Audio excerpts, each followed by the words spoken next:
Assalamualaikum warahmatullahi wabarakatuh. Selamat pagi.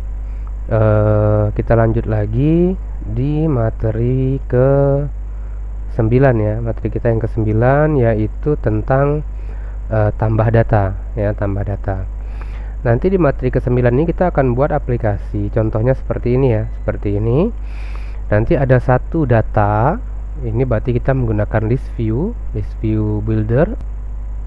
Kemudian di sini ada tombol tambah, di sini juga ada tombol tambah. Jadi nanti ini bebas ya. Ini di app bar, ini di scaffold. Kemudian kalau tombol tambah ini diklik, kita akan masuk ke halaman pelanggan form view.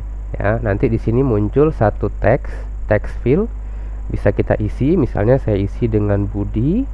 Kemudian saya klik tombol simpan, maka si Budi akan muncul datanya di home view kita. Oke, saya ulangi ya, saya klik lagi, ini sama nih, ini saya klik, muncul, saya klik, pilih Wati, simpan, maka akan muncul data Wati, misalnya seperti ini. Nah, kita akan buat seperti ini, kita langsung saja, berarti kita ada dua halaman ya, ada halaman home view, kemudian ada halaman pelanggan form view ya. Oke, kita langsung saja. Saya buat project baru dulu. Ini saya close. Oke, ini saya minimize. Langsung kita buat project baru. Ctrl Shift P, Flutter, New Project. Kemudian ada application. Simpan di tempatnya masing-masing. Oke. Simpan di sini. Nama projectnya saya buat 9_11 ya. Kalau kalian kan bebas lah simpannya di drive D atau di mana. Oke, enter. Kemudian kita tunggu projectnya di generate ya. Oke, udah selesai. Klik terminal, new terminal. Kemudian ketik di sini get init ya. Enter, enter, enter. Oke, ini lagi di generate. Oke, ini udah selesai. Berikutnya kita akan buat page. Nama page-nya adalah pelanggan form. Oke, berarti get create page, namanya pelanggan form. Huruf kecil, huruf besarnya disamakan saja dengan saya. Oke, tidak menggunakan spasi. Enter, maka udah selesai. Oke, berikutnya kita lihat di modul lagi ya. Kita lihat di modul. Kemudian di home controller, nah kita akan buat kalau tadi kan begitu programnya dijalankan sudah ada satu data. Contohnya data namanya adalah Budi ya, Budi. Berarti kita akan buat variabel list. Oke, silakan. Ini boleh ditutup. Buka home controller. Oke, ini dihapus saja mulai dari to do ini sampai dengan value plus ini. Oke, kita buat variabel tipenya list.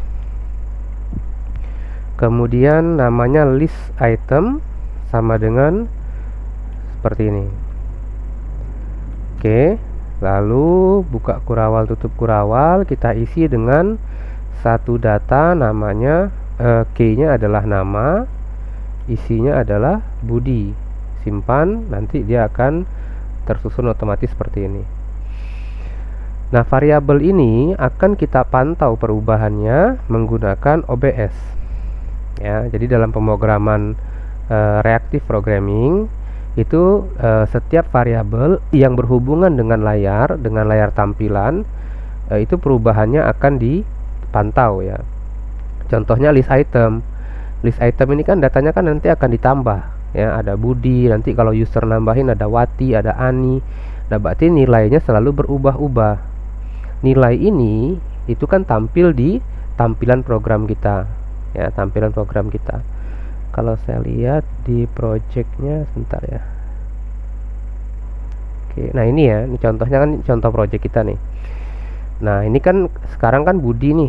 Begitu saya klik tombol tambah, saya isi Wati, berarti variabel list item ini nilainya akan bertambah.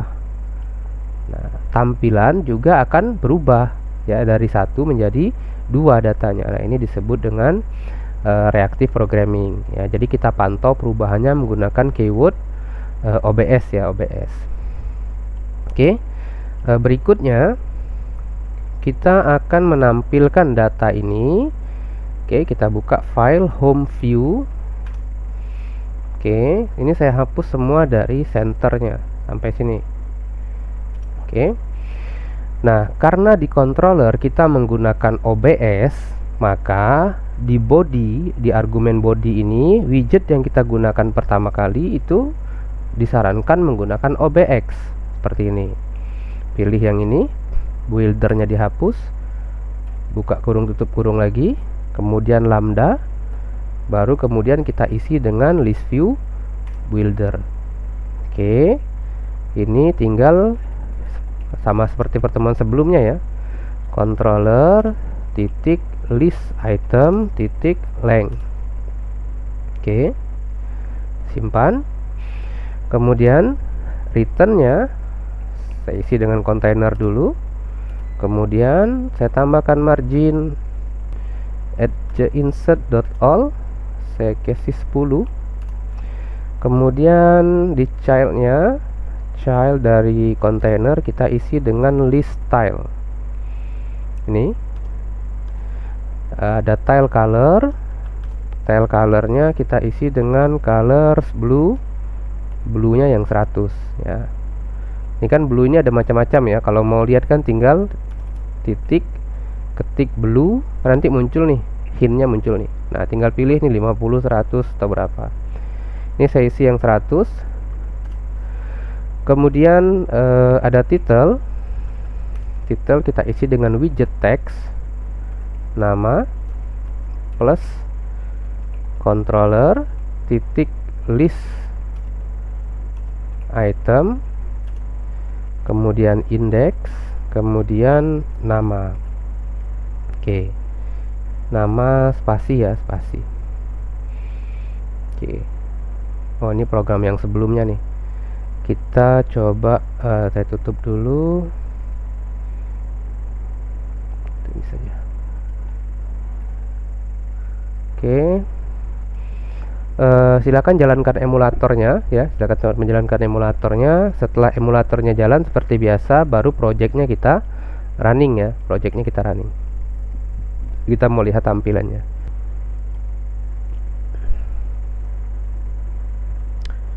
Oke, programnya sudah jalan, datanya sudah muncul ya. Nah, berikutnya kita akan buat tombol di sini. Kita akan buat tombol juga di bawah ini ya. Yang mana ketika tombol itu diklik, maka halamannya akan berpindah ke halaman pelanggan form ya. Sama seperti di contoh tadi ya. Di contoh tadi itu, contoh kita yang ini ya. Contohnya yang ini nih, diklik dia pindah. Ini contohnya. Kalau program kita,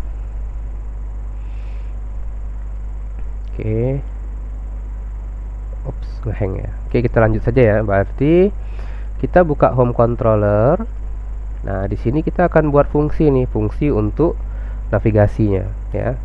Kita buat tipenya void, namanya on pressed button tambah.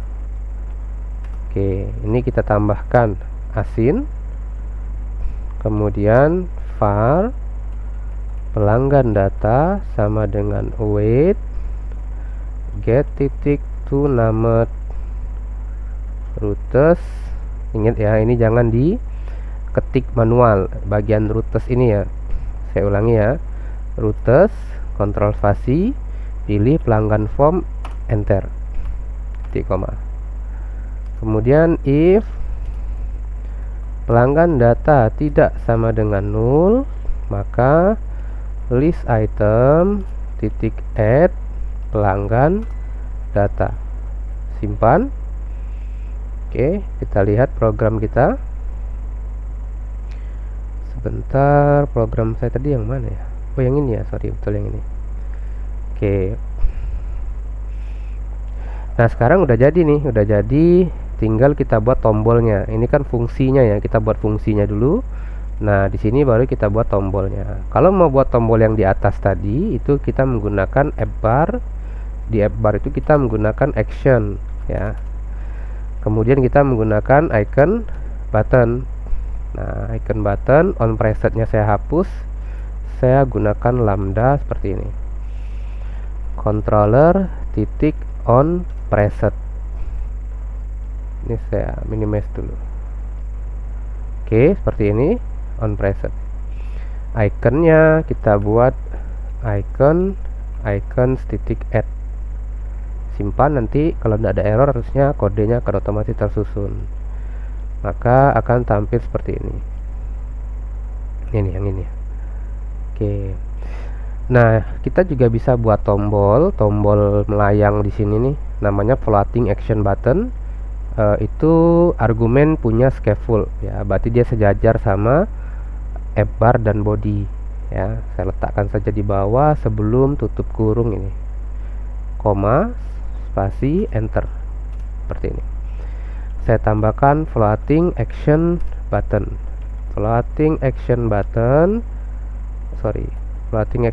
yang buka kurung tutup kurung.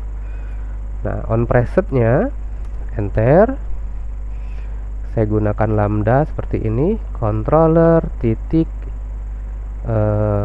on preset button tambah, seperti ini. Kan muncul nih buttonnya nih, kita kasih icon biar lebih bagus, tambahkan koma, child ya. Jadi floating action button punya childnya bisa kita isi dengan icon buka kurung icon titik add, simpan, maka muncul seperti ini. Oke, ini tinggal saya klik, maka muncul halaman pelanggan form. Kalau kita lihat di controller tadi, di sini ada metode tapi menggunakan tipe async ya, atau asinkronus ya, dimana metode ini akan tetap dijalankan secara background karena ada perintah await. Jadi kalau kita menggunakan await, wajib menggunakan async. Await ini untuk menunggu respon dari halaman pelanggan form, seperti ini. Jadi ketika pelanggan form ditutup, itu sebenarnya ada respon. Kita cek dulu nih, dia null atau tidak. Kalau dia tidak null, maka itemnya, list item akan ditambahkan. Oke. Nah, sekarang kita lanjut ke pelanggan form dulu ya. Kita buka di sini nih. Oke, ini saya tutup, ini saya tutup. Ctrl P, buka pelanggan form view. Di pelanggan form view, teksnya saya hapus sampai sini. Kemudian saya buat kolom. Oke, kolom punya childrennya saya buat text field. Gini aja, text field, simpan. Ini udah muncul nih text field. Nanti muncul keyboard nih. Nah, ini bisa kita ketik ya, seperti ini. Biar lebih ada jarak, kolomnya kita akan bungkus dia dengan kontainer atau kita wrap ya. Kita wrap, klik kanan, klik dulu di kolom, kemudian klik kanan, pilih refactor, wrap with container. Oke, nah kontainernya kita kasih margin edgeinset.all, kita kasih nilai 10. Nah, jadi ada jarak kiri kanan atas bawahnya. Nah, sekarang kita akan bahas text field ya. Text field ini punya macam-macam argumen ya. Argumen yang paling sering digunakan itu untuk stylenya. Ini kan kalau ini kan nggak kelihatan kayak text field ya. Nah, sekarang kita coba cari di Google nih ya. Saya cari di sini Flutter text field border radius. Oke, saya ambil misalnya di sini yang Stack Overflow. Oke. Nah, ini bisa kita copy nih, kita pastekan ya. Kalau kita mau lihat hasilnya. Ini saya contohkan saja. Saya menggunakan decoration. Decoration nanti ada input dekorator. Kemudian kita mengatur bordernya. Oke. Kita coba nih. Boleh di copy paste ya. Kalau saya ketik saja. Decoration. Kemudian input decoration. Kemudian border. Oke. Saya lupa tadi. Border, outline input border ya. Outline input border. Oke. Di dalamnya ada border radius. Oke, border radius. Border radiusnya tipenya adalah circular. Titik circular 10. saya simpan. Nah, ini muncul nih gini. Jadi text field itu punya decorationnya input decoration, kemudian input decorationnya kita atur menggunakan outline input border. Ini ada bordernya nih, border luar. Kemudian kita gunakan border radius untuk mengatur garis lengkung ini. Ini kalau saya ganti nilainya jadi 2 ya. Nanti dia jadi lancip seperti ini. Ya, jadi untuk ngatur border radiusnya saja. Jadi ini bisa kita ketik-ketik ya. Bisa kita ketik-ketik. Oke, berikutnya kita akan membuat tombol simpan, yang mana ketika tombol simpan diklik nanti nilai dari text field ini akan kita ambil. Ya, akan kita ambil. Oke, kita buka dulu pelanggan form controller. Nih, hapus saja kodenya dari to do sampai plus plus. Nah, di sini saya akan buat text editing controller, namanya txt nama sama dengan text editing controller. Nih ya. Nah, kemudian saya akan buat sebuah metode tipenya void on preset button simpan. Seperti ini. Jadi kan nanti kan ada tombol nih. Nah, tombol itu nanti memanggil on preset button simpan ini. Kemudian di sini string nama sama dengan txt nama titik text. Kemudian print tampilkan variabel nama. Oke, sudah. Kemudian pelanggan formnya kita kembali ke sini. Oke, di bawah text field kita akan buat elevated button. Oke, on presetnya menggunakan lambda. Kita panggil controller titik on preset. Oke, ini boleh digeser dikit. Ini kita enter. Childnya kita buat teks saja. Teks simpan. Oke, seperti ini. Nah, ini sudah selesai nih. Kalau tombol ini diklik, maka oh, ini belum muncul ya. Ini kan kosong ya. Kenapa? Karena text field itu belum kita berikan controllernya. Jadi text field itu punya controller. Controller ini. Nah, controllernya adalah titik txt nama. Seperti ini. Oke, kita simpan. Kemudian kita coba nih ketik tes, ketik simpan, nanti muncul di sini. Nah, Wati misalnya, Wati simpan, nanti akan muncul di sini. Jadi semua teks yang ada di text field ini nilainya akan diatur oleh controller. Nah, di sini kita memberikan kontrolnya adalah txt nama. Txt nama ini berasal dari pelanggan form controller. Tipenya adalah text editing controller. Pada saat tombolnya ditekan, ya, txt nama titik teks, berarti kita ambil teks yang ada di dalam txt nama. Ini kan txt nama nih, ya. Kemudian kita print, kita tampilkan namanya, ya, maka tampil dia di konsol ini, di debug konsol. Oke, kita bisa buat if di sini jika nama sama dengan kosong. Oke, get titik default dialog, kita tampilin dialog, titelnya data masih kosong. Kemudian kontennya kita kasih widget text, data masih kosong. Oke, kasih titik koma di sini. Ntar biar dia ke bawah kita kasih koma di sininya. Oke. Nah, sekarang kita buat validasi nih. Jika nama sama dengan kosong, maka tampilkan dialog data masih kosong. Sekarang kita coba kosongin dulu namanya. Kita tekan tombol simpan. Maka muncul nih data masih kosong, ya, dialognya seperti ini. Else, oke, else berarti datanya sudah ada. Ya. Kalau datanya ada, maka get titik back. Kemudian get back itu maksudnya halamannya akan ditutup ya, atau dia akan kembali ke halaman sebelumnya. Nah, kembali ke halaman sebelumnya result dengan data datanya adalah dalam bentuk map, key-nya nama plus nama. Oke, kasih titik koma di sini. Simpan.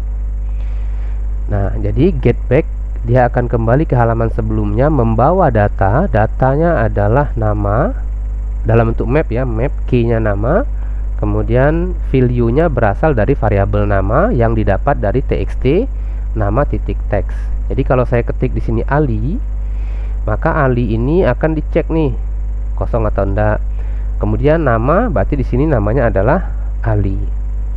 Oke, kita klik simpan. Maka di sini muncul nih. Nah, jadi get back ini dia akan kembali. Ketika dia kembali, kita buka home controller ya. Home controller. Ketika dia kembali, nah ini kan nunggu nih. Wait ini kan nunggu ya. Dia akan kembali membawa data. Ini dia kembali membawa data berupa map nama. Nah, data ini kemudian disimpan di variabel pelanggan data. Kalau datanya tidak nul, maka list item titik add, berarti yang tadinya cuman Budi, list item ini isinya sekarang isinya ada Ali. Oke, karena isinya berubah, kita pantau isinya dengan OBS ya. Kemudian OBX yang ada di home view kita akan merubah tampilannya sesuai dengan nilai yang ada di list view yang terbaru. Kalau saya klik lagi Wati misalnya, saya simpan, maka muncul di sini Wati. Oke. Jadi sekarang perubahan variabel ini ya akan berubah juga layar kita, mempengaruhi perubahan layar kita. Ya. Nah, pertanyaannya kapan kita menggunakan OBS? Ya, kita menggunakan OBS apabila ada variabel-variabel yang akan mempengaruhi perubahan layar. Contohnya list item ini. List item ini isinya bisa bertambah, bisa berkurang ya. Kalau di sini text editing ini kan layar kita kan tidak ada yang berubah. Saya ketik di sini misalnya, saya simpan, layar kita kan tidak berubah ya. Makanya kita tidak perlu menggunakan OBS di pelanggan form. Oke. Untuk materi tambah ini saya rasa cukup dulu ya, cukup dulu. Nanti materi package tambahannya itu akan kita sisipkan di materi ke-10 tentang hapus data ya, tentang hapus data. Oke, untuk pertemuan ini saya cukupkan dulu sampai di sini. Assalamualaikum warahmatullahi wabarakatuh. Selamat pagi.